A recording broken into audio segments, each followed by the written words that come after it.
It is important for people of Kenya to understand the status of their country. Wakati William Ruto alichukua urais, nikiingia kama waziri yake ya barabara, kuna deni ya 165 billion ya makontrakta wa barabara haikuwa imelipwa kwa miaka 2.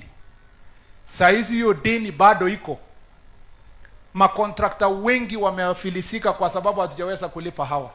Kwa sababu ya mpango ya hapo awali ya watu ambao hawakuweka mikakati ya kuhakikisha kwamba we live within our means.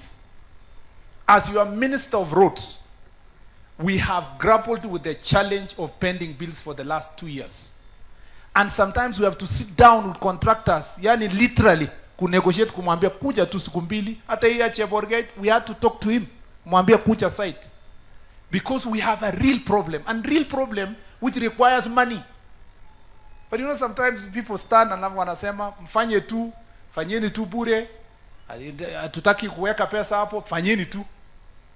It is easy to say so, but it's also important for the people of Kenya to understand the state of the infrastructure. Mimi nimesema, inafaa kila mwaka, mawaziri wote na wizara yao, wapelekwe kwa national discussion, na kila mtu alete report card yake, kila mwaka amefanyia nini Kenya, kwa ile report card ya wizara inasimama.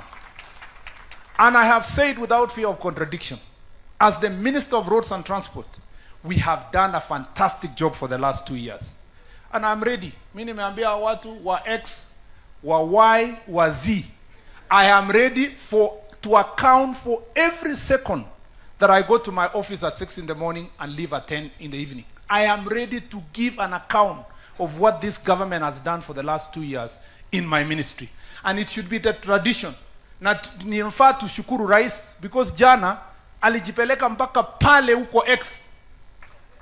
Mimi Kipchumba niko tayari kufika hapo hata kesho, ndio tuweze kuambia wananchi tumefanya nini, kwa sababu tusiposema hii maneno, propaganda inashika na it's very interesting to be in this space.